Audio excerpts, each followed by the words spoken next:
রইল না মোর ঘরের চাবি মোদের হাতে। এই থিমের মাধ্যমে এবারে দুর্গাপুজোর চমক দিতে চলেছে মালদা শহরের ঘোড়াপীর সার্বজনীন দুর্গোৎসব কমিটি।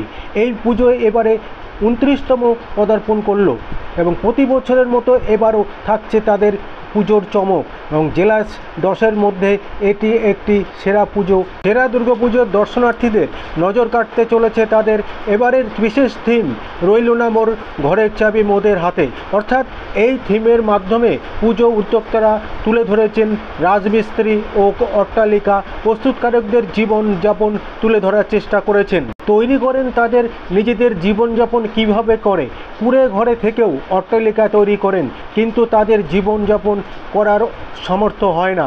বেশিরভাগ ক্ষেত্রেই দেখা যায় কুড়ে ঘরে নিচে তাদের জীবনযাপন করতে হয়। বড় বড় অট্টালিকা তৈরি করেন এবং সেই ঘরে চাবি কিন্তু তাদের হাতে থাকে না, বড় লোকদের হাতেই তুলে দেয়। আপনারা দেখছেন নিউজ নদিয়া এক্সপ্রেস। চ্যানেলটিকে সাবস্ক্রাইব, লাইক, শেয়ার এবং ফেসবুক পেজটি ফলো করুন আর দেখুন নিউজ নদিয়া এক্সপ্রেস।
লেগে যাবে, আমার সময় হবে, তুমি লোক দিয়ে তুমি পাঠাও, তুমি দেখি।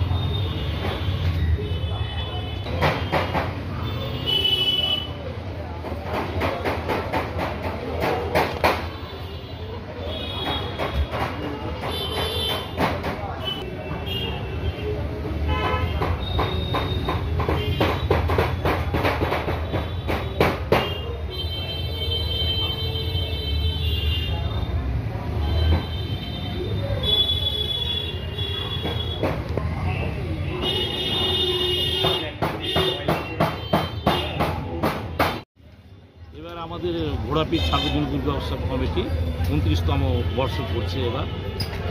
আমাদের এবার থিম হচ্ছে রইল না মোর ঘরের চাবি মোদের কাছে। অ্যাকচুয়ালি যারা রাজমিস্ত্রি তারা অট্টালিকা তৈরি করে, অথচ তারা টিনের ঘরে বসবাস করে এবং আরও টিনের ঘরে তারা বসবাস করে। সেই থিমটা আমরা তুলে ধরছি এবং তাদের যে জীবনযাপনের উপরে আমরা সেই থিমটা আমাদের প্রথমে কুড়ে ঘর দেখানো হচ্ছে এবং সেই কুড়ে ঘর থেকে অট্টালিকা টোটালটাই আমরা দেখানো হচ্ছে, মানে সমাজের যে পরিবেশটা এবং সমাজের যে একটা ডিফারেন্স যে ব্যাপারটা, সেই ব্যাপারটাও এখানে তুলে ধরা হচ্ছে। যেখানে যেমন মিস্ত্রিদের যেমন জীবনযাপন দেখানো হচ্ছে, প্লাস সেই বড় লোকদের বা বাড়ি দেখানো হচ্ছে, দুটোই আমাদের এর মধ্যে থাকছে। প্লাস তার সঙ্গে দুটো মডেল থাকছে এবং তাদের দৈনন্দিন জীবনযাত্রার উপরে সব বিভিন্ন সব ছবির আছে, ছবিগুলো দেখানো হচ্ছে। পুজোর কদিন কি আর থাকছে? আমাদের পুজোর কদিন 4 দিন আমাদের অনুষ্ঠান হয়, বাচ্চাদের ছোটো ছোটো বাচ্চাদের নিয়ে সাংস্কৃতিক কালচারগুলো প্রোগ্রামগুলো আমরা করি এবং তার সাথে সাথে কিছু বস্ত্রদানও আমরা করি এলাকার মানুষকে। আপনার নাম পরিচয়? আমার নাম কমল ঘোষ, আমি ক্লাবের সেক্রেটারি।